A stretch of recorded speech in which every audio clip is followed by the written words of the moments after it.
This is Jack Olmstead, digital reporter with the Seattle PI Reader Blog, Video Blogging 206. Today, we are going to be speaking with three guests.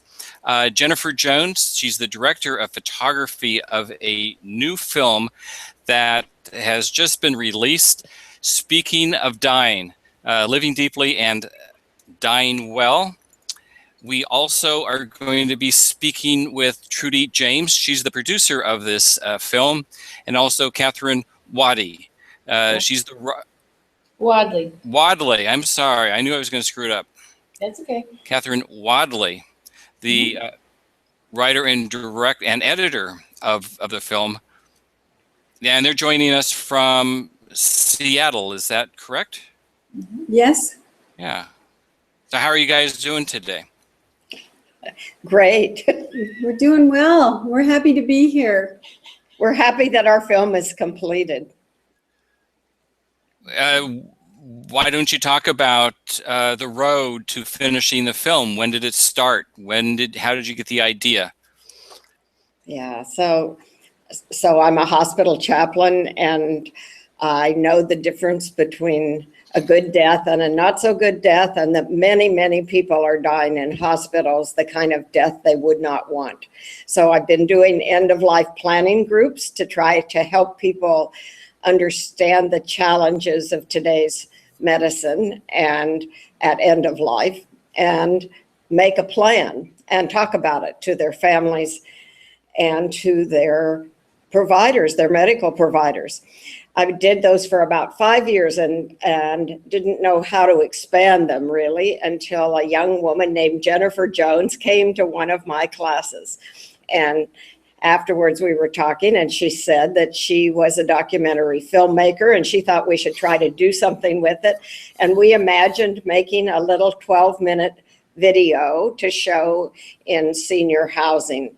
But as we progressed, we realized that for people to get what they were getting from the groups, they needed to see the stories of real people. That was Jennifer's message to me over and over. Let's have real people's stories. And we need an editor. And she brought Kathy on board, a gifted editor who took all the footage Jennifer shot, which was a lot, and made it into something that represents our message of the value of speaking of dying.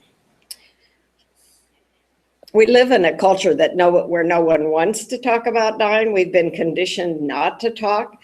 So we're hoping that this is presented in a way that will encourage people and inspire them to talk about dying more easily.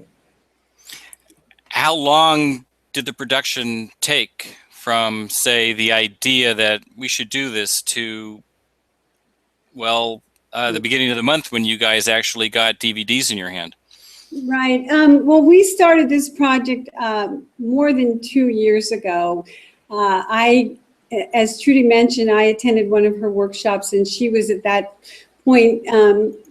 She said to me, "What are you doing now?" I knew her from my previous business, and we had become friends. And then she said, "Well, what are you doing now?" And I said, "Well, I'm doing some independent filmmaking work." And she said, "Oh, that's just what I need." And so we spoke about the reason that to do this was to be able to continue the work that she's been doing in these workshops for the last 5 years here in Seattle. And Trudy knew that she was not going to be able to reach as many people as she would really want by just doing these things herself one-on-one. And so the idea was to create a video of this work and talk about, spread this message of what she has learned over her 30-year career as a chaplain who's done counseling with grief and with bereavement and has witnessed many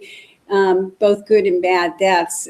So that by doing this, at first we thought we'd just do a little video, but as Trudy mentioned, I figured out that it was important if you really wanted to make something that people were going to watch, that we needed to draw people in who could share their own stories with us and not just film the workshops. And so that process just evolved, and it was over a 2-year period that we filmed multiple workshops, but we then also began to really figure out how we would tell the story and sort of have people who were representative of the different points that the workshops really make, by working with those folks, that we could show what these things are. So we were blessed that people, we were able to connect with people who were willing to allow us to film at these poignant end of life periods. People who had a terminal illness, people who were dying. And that's what makes our film so strong, because our culture doesn't talk about it. People don't see this, and they don't know about death and dying until they're in a crisis. It's very hard to learn about the resources when you're in a crisis. So that's what we were hoping, that by meeting these people who were talking about it and seeing that it made their deaths so much better to talk about it. Now, to take all that and make it into a 30-minute documentary, that's where Kathy came in. And she was able to sort all of our interviews and also to use them well. So I'll let her say how she managed to do that. Well, does he have do you have it's, uh-oh. Hold on. It's Jack, right? Yeah. Jack, do you have another, shall I just go, or do you have a specific question about the editing, or? Actually, I have a question about the writing. How were you able to pull all this together into a script? Yeah, well, we didn't have an actual script because, we all kind of write a little bit ourselves, but no one actually took the role as the script or screenwriter per se. But what I did is I followed basically the structure and outline of Trudy's classes and used that as sort of a template, really. Yeah, for the film, at least a one that would progress. Talk about how people need to talk about dying with their friends and family. And then, like Trudy talks about, then presenting all the options and resources that are available so that people can plan for themselves and plan for a good death. So, we had a lot of interviews, a lot of workshops, our class material to go through, and documentaries always take a lot of time. Can take years and years. We limited it to 2, but yeah, Well, this took 2 years. Well, not 2 years of solid editing, but 2 years of work and planning. And Trudy and Jen worked on it for about 2 years. I came in just about a year ago and talked with them about the possibility of doing it and what we wanted to cover and all. So did they have footage for you to look at? What came first, the script or the footage? Really, the footage came first because, and they focused on documenting these classes first because that's what that was her work, and what had been her work for a number of years. And she wanted then the film to evolve out of the classroom context, or looking at death and dying through the lens of these workshops, so to speak, or these classes, and then for the film to carry on basically and extrapolate or build upon the work that is laid, the foundation that's laid in these classes. And that's why she added the workbook too, so people can kind of work on their own with their families and loved ones to plan. So. Do you like working with footage and writing a script from the footage, or do you like better to have a script and have footage come? I've edited for many, many years, and I can do it either way. It's actually kind of, being scriptless is kind of nice actually, because you have a lot more freedom. You're actually, I do prefer that, or writing my own script, because then what's in your head can really sort of flow. If you're working with a structured script, you're much more confined to what the script writer or the producer, has laid out for you. Not that you can't change it, of course. There's always room for negotiation. But you have more freedom when you're scriptless, so to speak. But as an editor, you have to make decisions on how this is going to work with the story afterwards. Yes, absolutely. And was there ever a point where you said, we need to get more shots, or we need to get something else to fill in the gap here so the story can move? Yep, you always need a lot of B-roll for films, and cover, what we call B-roll, or when you do interviews, you need cutaway footage, because you don't want to see that same interview on screen for 10 minutes at a time. So you need to go out and shoot B-roll to cover and relate to what your interview subject is speaking about. So there were times, I would tell Jen, I need you to go out and see if you can't get a hospital exterior for me, or whatever it might be.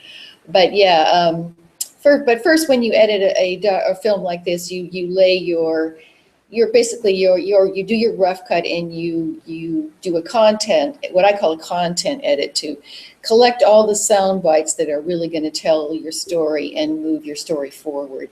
And then you go back and you find the B-roll and all the color shots that you use to help then people visualize your story better. Yeah. One of the messages that the classes try to get across is that death is a natural thing.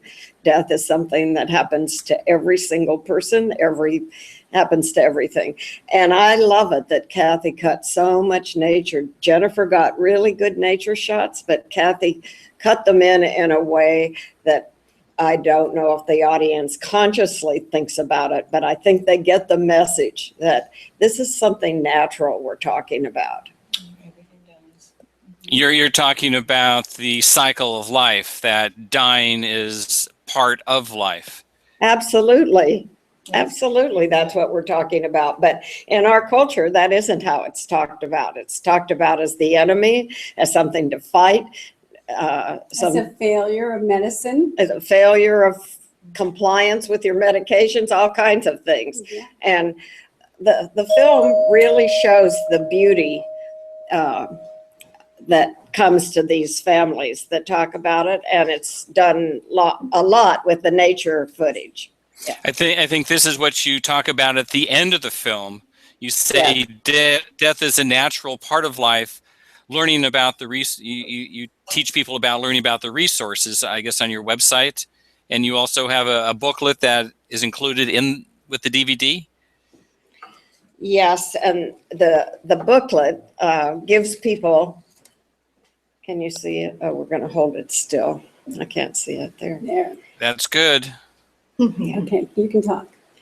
Yeah, so the booklet, for people that buy the DVD and may not be in a group, this tells them, gives them a way to look at the film, how to discuss it, has discussion questions in it. And then it also has a glossary of all the end-of-life resources, and has a list of life-supporting treatments, so that my goal is to empower lay people to be able to have conversations with medical providers where they're not intimidated, where they know what they want and they know what their resources are.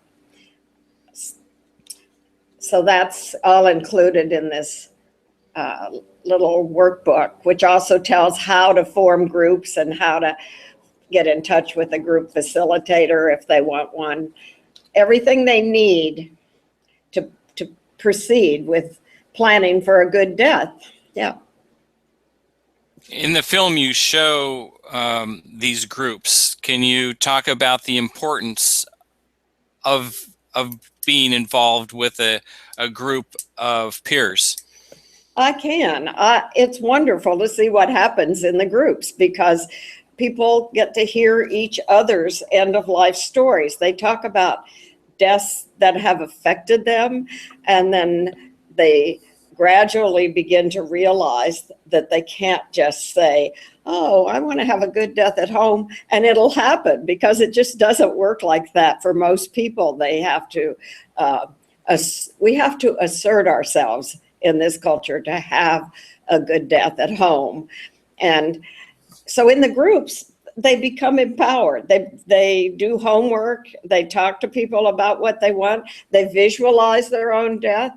They write their own obituary or eulogy or ethical will.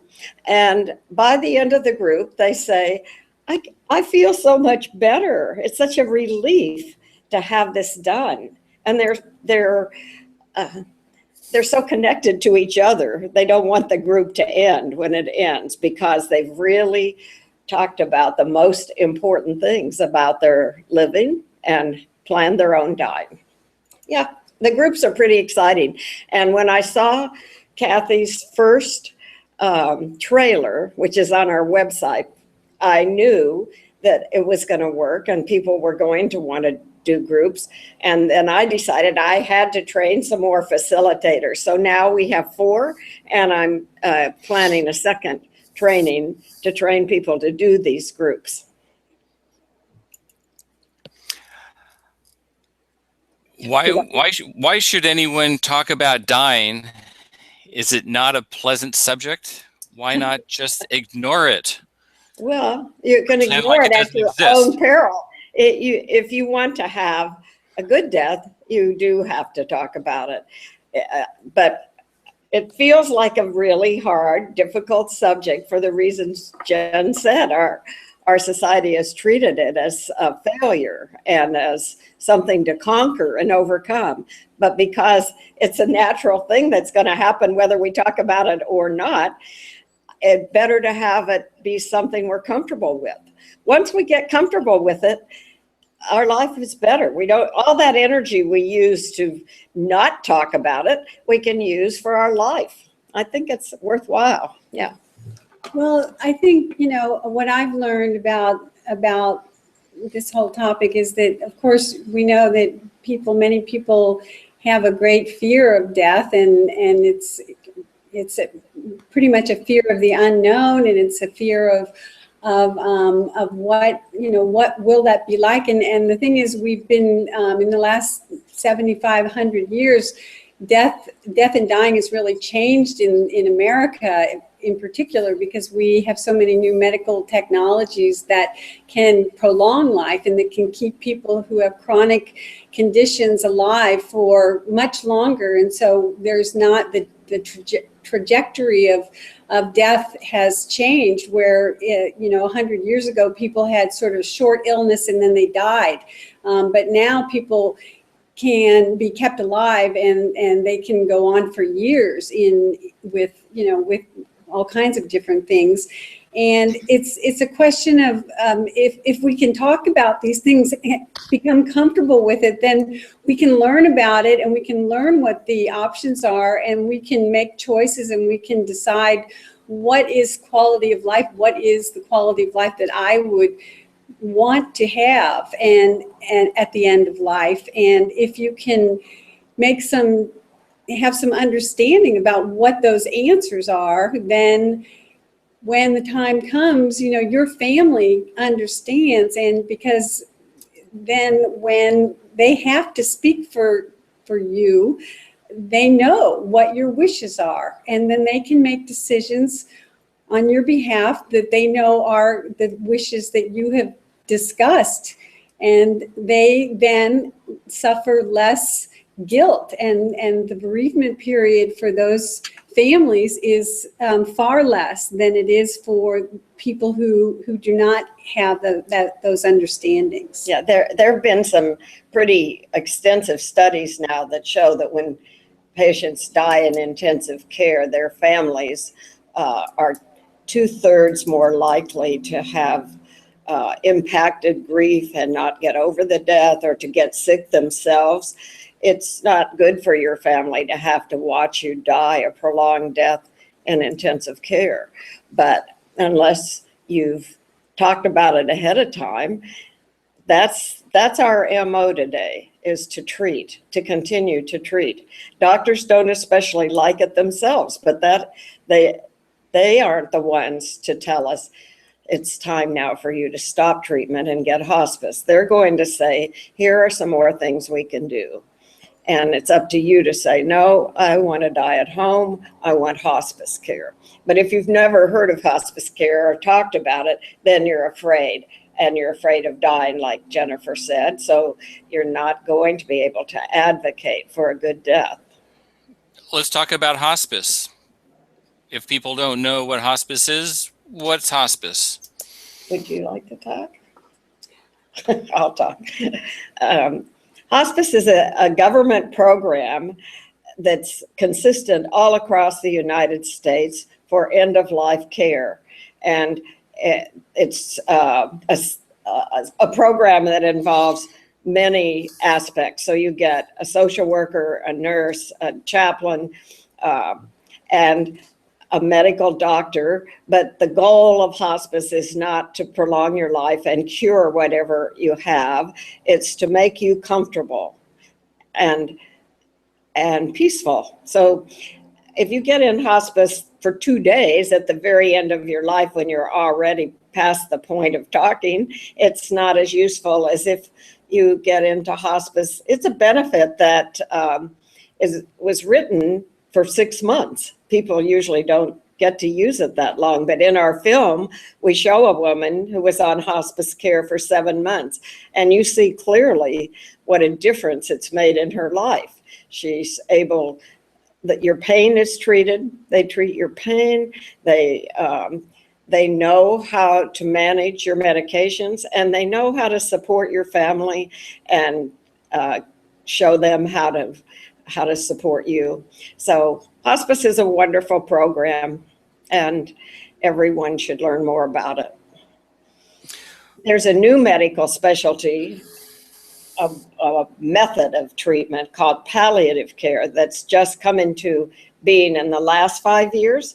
And that program has physicians who are trained not to do curative medicine, but to listen to the patient and try to understand what their patient's goals are for their life when they have a serious illness. And so they're the advocate for the patient and the family to be comfortable. It's not hospice care, but it can lead to hospice care, or it can lead to a person deciding to get more treatment. But it's someone who really listens to the patient. You want to say more about that? Right. Palliative care was wonderfully described by Dr. Hope Wetchkin at our premiere. And Dr. Wetchkin is the director of Evergreen Hospice in Kirkland, who we did partner with to work on the film.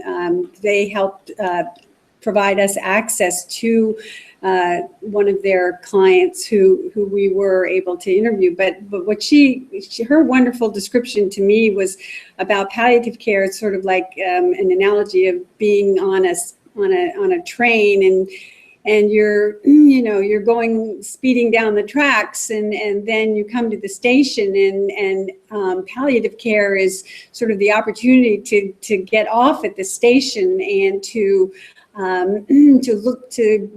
go inside and look at the maps and use the bathroom, and maybe once you're in the station and you look at the map, you say, oh, well, I think I'm going to change where I'm going to go. I'm going to go up north instead of going east, and I'm going to go visit this place. And it's the same. So hospice is sort of a way for the person to step off the speeding train and to really begin to examine how they feel. That's palliative care. I mean, yes, palliative care. Examine how they feel. What are their goals at this time? What is their prognosis? And what do they want to do now? And how might they would they want to do something different, or do they want to continue with the full course of the treatment that they're doing?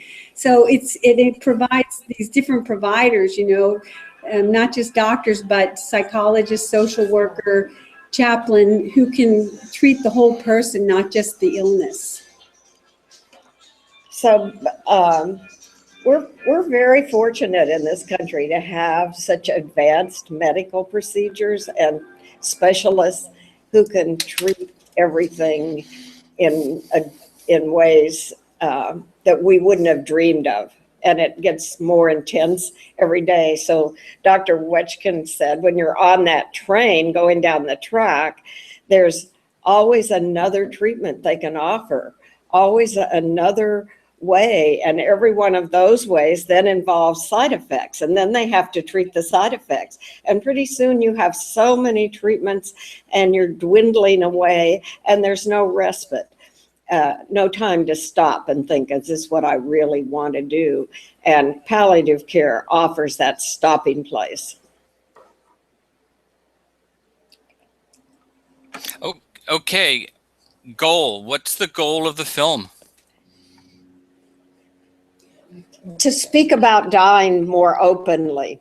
It's called Speaking of Dying because we want people to watch this film and then watch it with their family members and then talk to their friends and their family members about their own death. How about the conversation? Are you also trying to get people to just have a conversation about death? Absolutely. And I think the film will produce those conversations. I've talked to people who saw the film, and they say, I'm just amazed that when those people had talked to their families about what they wanted, their lives were better and their deaths were better. And I think the film is working that way. I'm hoping a lot of people get to see it. Can you talk about the premiere last week? I think you had two, one on Thursday, one on Saturday. We did. We had our first premiere at the Fry Museum in Seattle. It was a beautiful place for the premiere, and it was a sold out crowd. So we had to schedule a second premiere. We had a panel. There's the panel at the first premiere. We had a woman who's in the film who talked about her husband's death when he had Alzheimer's. Before he progressed to the later stages, he ended his life by stopping eating and drinking. And she talks about what a beautiful process that was for them and her love for him and how she was able to go through that. And next to her, and I talked about the people in the film and told what had happened to them since the film was made. And then Dr. Hope Wetchkin talked about palliative care and hospice. And then we took questions from the audience. And we had some really good questions that showed that people were taking in the message of the film. This is a picture. We were happy that our composer was there. We haven't talked about the beautiful music in the film. That's Catherine Graylish from California, who was our composer and who composed the music while both of her parents were going through serious illness in Australia. And she was there with them, but we had a deadline and she met it, and she came from California for the premiere, and she and Kathy are enjoying themselves at the premiere. They loved the premiere. And then we had a second premiere at the Northwest Film Forum, which was wonderful also. And yeah. Can you talk about this picture? This picture is Phyllis Schachter, whose husband ended his life using voluntary stopping eating and drinking, with Jennifer, our director of photography, at the premiere. Yeah. And that's the director of the Fry Museum, who gave us a good introduction and welcomed us to their facility. And this is Pat Benson, who's one of the people in the film who's lived with a serious life-threatening illness for 11 years. And in the film, she talks about how hard it was for her to do her planning, how she put it off, and how much better she felt when she finally had done it, and how she lives victoriously. And she introduced us also to her father, who had a good death, and she tells about him, and we see pictures of him in the film. Yeah. She's been my friend for 11 years. And there's our panel again. Yeah. There's our panel again. Okay, let's get back here. I'm doing the work of 3 people. I'm sorry. That's okay. So this is when we're taking questions from the audience, I think, or possibly when I'm telling about the people in the film. The audiences really want to hear what happened to the people in the film. So in the film, we have a wonderful man who had a devastating disease, multiple systems atrophy, which takes away your muscles really rapidly. And he, in the film, is trying to decide whether to use the new law, the Death with Dignity law. And so after the film, we do tell people that when he lost the use of all the muscles in the lower part of his body, and when he knew he was going to lose his voice and end up going to a nursing home, he decided to use the law and took the medication at home with a Compassionate Choices volunteer beside him and his family around him, and died a peaceful death at home rather than in a nursing home. Can you talk about the Death with Dignity Act of 2008?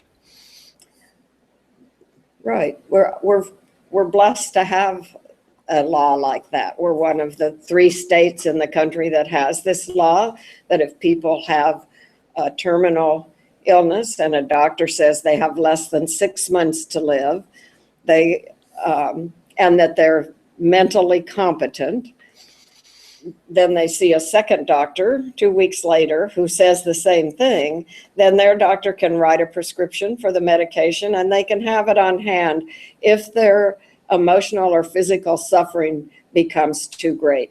Many people don't use it after they get it, but knowing that they have a way to die peacefully and not have their family have to watch them suffer has been very helpful to many people in this state.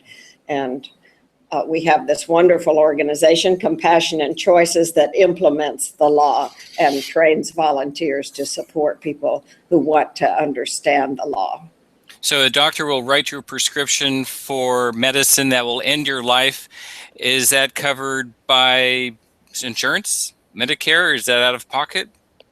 Is there a copay? Out of pocket. It is out of pocket, and it's expensive, and there are some compassionate use funds available.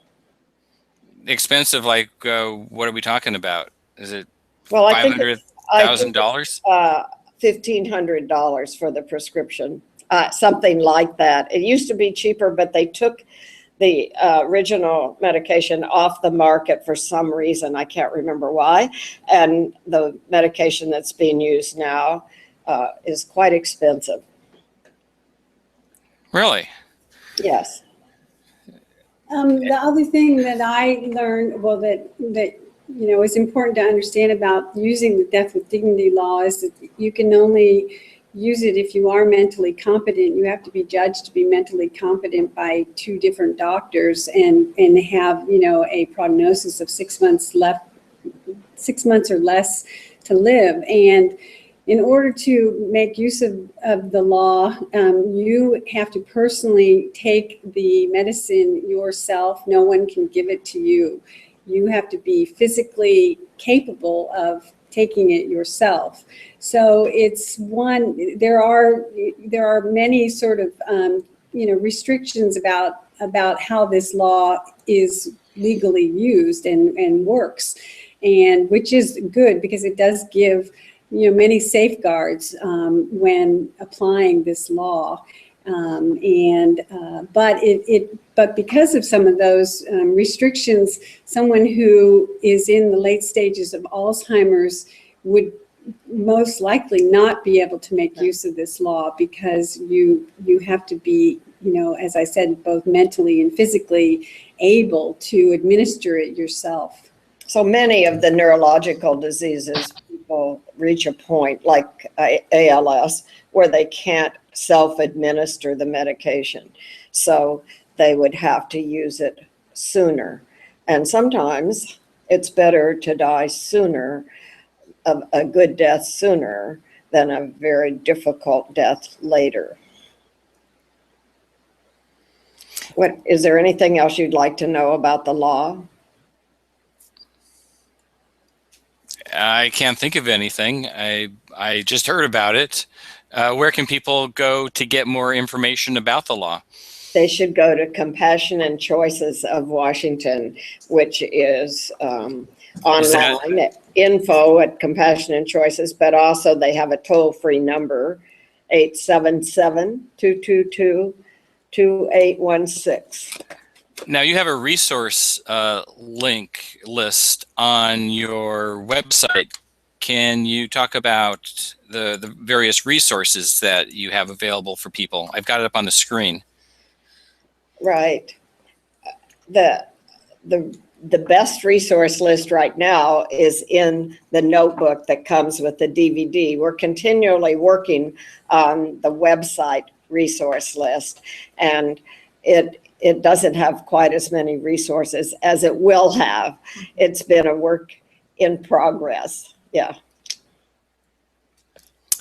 And how can people get the DVD with the workbook? Is it right here by the film? Wonderful. Now the DVD is available on the website, and so you can buy it and it'll be mailed to you right from the website. And that's the best way for people to get the DVD.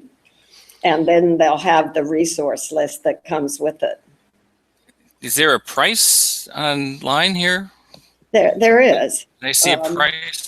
Well, Where's the DVD is $20, and then there's tax and shipping and handling. So I think the total price is $25.50, but it just went up this week, and I can't guarantee that exactly, but it's close to that. And it's the DVD, the resource book, the tax and shipping and handling. Can you show us the DVD, the cover? Yeah. The actual media? I think we have props here. There we go. That's the packaging for the DVD, and then on the So it opens. Who came up with the logo? Oh, it was designed by Stephen Schildbach of Schildbach Design, and we love our logo. And this is the DVD itself, has the logo on it. And then the artwork for the notebook was done by Tim Braun. He's a graphic artist, and we are very thrilled with the way it turned out. So here is the cover of the notebook, and then it's a 12-page notebook, and it has information about how to view the film, and it has information about how to start the discussion, to have a discussion group and questions to consider, and it talks about the facilitators with Heartwork, which is the foundation that Trudy began that does conduct these facilitated workshops. And it also gives then a glossary of all the resources and the terms associated with this, including hospice, palliative care, death with dignity, VSED, and others. And it has Common life support. Common life support. And life prolonging treatments, so which sort of gives more details about common things that people will be faced with, right? And that they'll have to understand that those are things that might impact this. And then there's a bio of Trudy, and there's also the listing of the people who supported the film and the people who are participated and who are in the film. And it's this last page. So, and then there's a little page about what I call the real work of dying. How if you use the resources, then you can say goodbye to your life in a more meaningful way. Tell people goodbye, forgive people, say I love you to people. You can't do that when you're on machines very much at all. So I wanted that to be in the resource book to give people a little picture of what the real, how a good death could look. Yeah. How has this film impacted your plans for dying? Has it altered them at all? Well, I should let the two of them speak. I made my plans when I started doing these workshops, so I made my children talk about it whether they wanted to or not, and they know exactly what I want. And I feel like I have a really good life because I have no fear of dying. But I'll see what Jennifer says. Well, it's definitely been a transformative process for me. When we started making this film, I was very sort of skeptical of several of the things that we now have covered in this film, and I, coming from this sort of Catholic background and Midwestern mentality, I was very unsure about, my own personal thoughts about using the death with dignity law and using the voluntary stopping and eating, and actually just even being able to address this like many people are. And so, but now, of course, you can see I can rattle it off, no problem. And so I think what it taught me is that, this kind of exposure, this is the kind of thing that we all need to be able to do. If we can be exposed to this subject and we start these conversations after a few of them, and actually I think the literature says that, it takes about 5 different conversations to help to normalize this topic. And so if you can do that and you can start to sort of broach these things in however way you can on a, even for 5 minutes, maybe with your family, and then come back to it again, at another time, then over a period of time, you will be able to speak more normally about these things, and then people can feel more comfortable about it. So I think that that's the big thing that's really helped me to understand. And because you run into much opposition for many reasons that people just don't even want to begin to have these conversations. See what Kathy says. Yeah, I agree with what Jen just offered there, and it's certain. I learned a ton in the process of making this film. For example, I'd never even heard of palliative care, and I was aware of the death with dignity law, but didn't know much about it, and I had not also heard of voluntary stop eating and drinking. So I've learned an immense amount. I have to admit, I personally am still in the process of actually filling out my advance directives, but I'll get them done. And but it's made me think about what I want to do, and it also makes me realize too that is a working document, that will change over your life as you age. You may lose your power of attorney, and you have to appoint another person or whatever. It's not set in granite, but I just now realize the importance. I better get it together and fill that, the paperwork out, because I've only got. I don't have children. I've got my spouse, but it just shows the importance of planning for a good ending, and but I've also realized that in the planning, it's really a wonderful way to celebrate your life. And Tell about getting all your family to come to the film.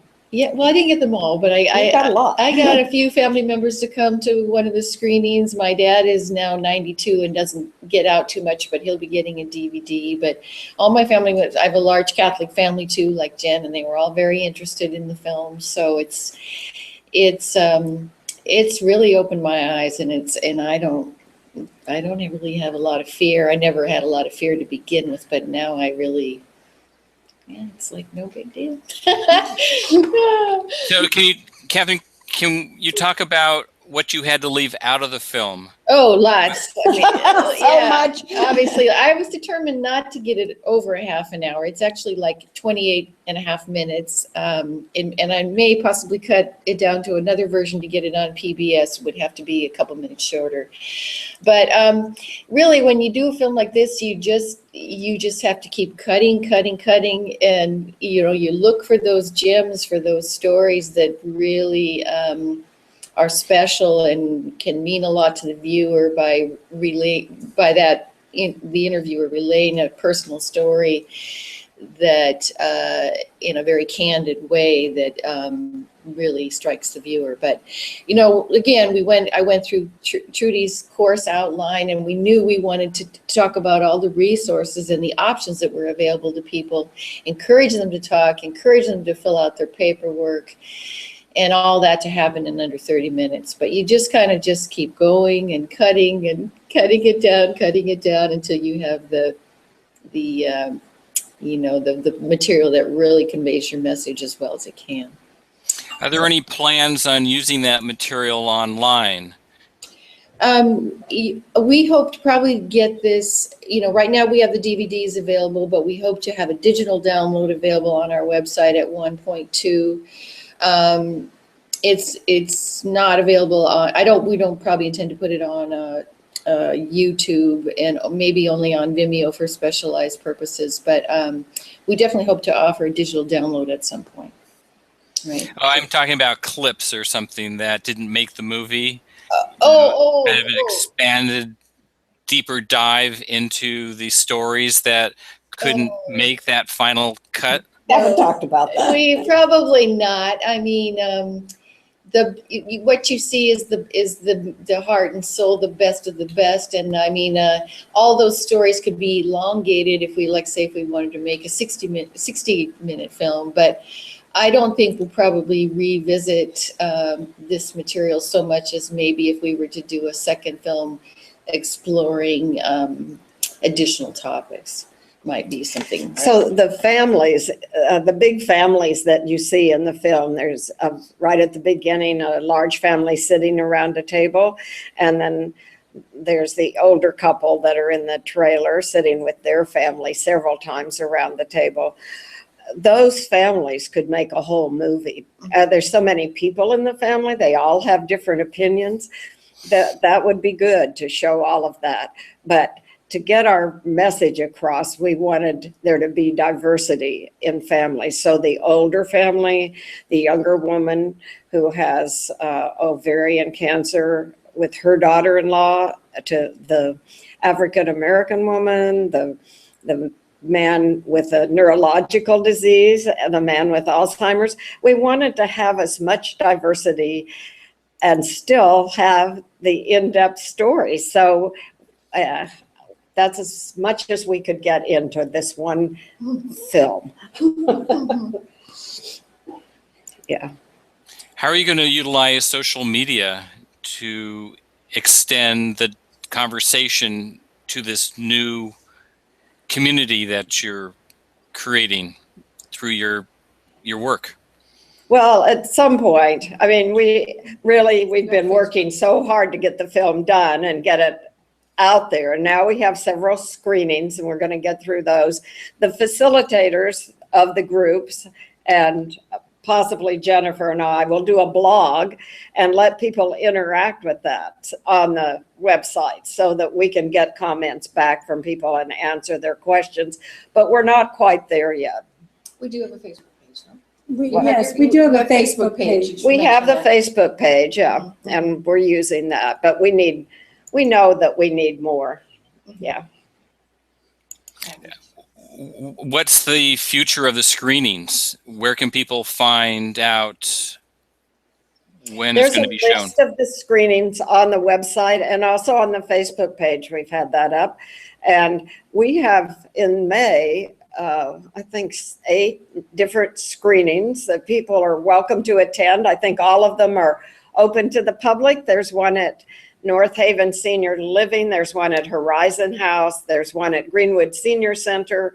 there's one at Center for Spiritual Living in Bellingham, and it's getting quite a lot of press in Bellingham.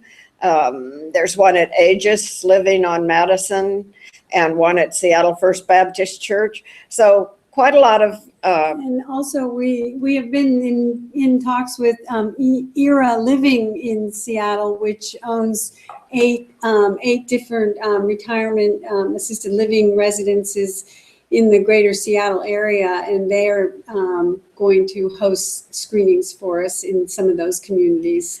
And then we just found out that we got a grant from the Everett Clinic Foundation to do screenings in Snohomish County in low-income senior housing, followed up by groups. So we have quite a lot of plans, but we hope to have more as we go forward. Yeah.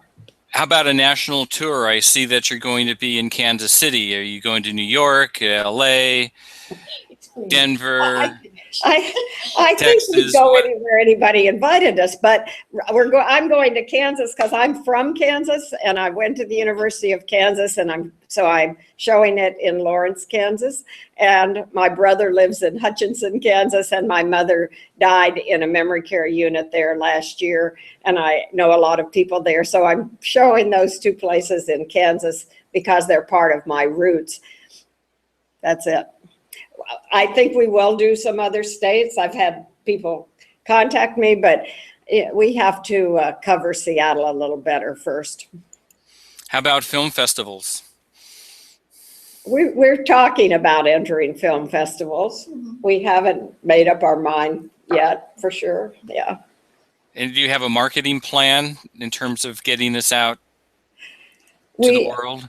We're working with the University of Washington Film School, and we're waiting to hear. They may assign us a team to help us develop a marketing plan, because we're not marketers. We're end-of-life group facilitators, filmmakers, and editors, and we need, we're going to have to get support for a marketing plan, yeah. So you're going to be working with youth? What? You're going to be working with youth? Youth. I think this is a film that appeals to everyone, but it's most important to us to show it to people in senior housing and people who are in the baby boomers who are thinking about both themselves and their parents, people who have aging parents. That's our main market right now. Well, if you're going to be working with a group at the University of Washington, won't they be youth in terms of helping you with your marketing? They will be youth, and they will be helping us figure out how to market to the groups that need it the most. I see. Is there anything else you guys want to cover? Well, and then you could talk about maybe as we go down the road, partnering to, if we this film could be shown with other groups on aging and the creative aging and right. Yeah, I think that we'll be partnering with some of the other organizations that do creative aging that are like AARP and Northwest Center for Creative Aging, and with some of the home health care agencies that I've been contacted by one of them that want their workers, all their home health workers, to feel more comfortable with death and dying and what the resources are. So we see a partnership evolving there. And I'm most interested in working with medical clinics and with physicians if they decide this would be something helpful to them for their patients to look at before they come in to visit with the doctor. Are you planning another film? Not at this moment. I'm planning to take a rest. I don't think we're planning another film right now at all. I think that our job now is to get this film out and to be seen by as many people as possible. That's the other half of all this work. I mean, you do all this work, and if it doesn't get seen, then it's for naught. And so Exactly. we really understand that we need to get this seen by as many people as possible. Any closing comments? No, it's been a real privilege to work with Jennifer and Kathy on this film. And I think it feels like we got just the right people at the right time to make this film turn out as it has. I'm very grateful. That's my closing comment. I guess I would say that this has been a remarkably wonderful, positive, happy, joyful experience for me. And I've loved every minute of it, just working with these two people, especially Kathy Wadley and Trudy James. And it's been a remarkable collaboration. And I think that our ability to work so well together shows in this film, because we were able to really communicate Yeah. well, and we supported each other, and we all sort of understood deeply what this was. And actually that is thanks to Trudy again, because she had both Kathy and I take her classes before we embarked on this project, so that we would have the in-depth kind of understanding that you need in order to begin to do it. Yeah. Yeah, amen. Yeah, I don't have much to add, except that I'm going to be encouraging like all my family members to get it together and do this work, because no one else is going to do it for you. And, you may not have, you might do all the work, and, it might be in a situation where nobody finds your advance directives. So there's no guarantee. Like if you're in the hospital and they can't find all your work, which would be unfortunate, but it can happen. So we can't promise. There's no promises out there. But that's why you need to talk to your doctor. But yeah, that's why more than just the paperwork. More important than the paperwork is the speaking of dying, which is why this you were going there. so appropriately named, because more than the paperwork is talking about it. Because yes, if the paperwork vanishes or can't be found, you've got your daughter there, or you've got your nephew or whatever there to speak in your behalf. So, and that just makes for a better world if we're all talking and communicating. So that's it. Well, thank you very much, ladies, for joining me here today. The film is Speaking of Dying, and we'll put links in the text bar underneath this video. And we will see you next time.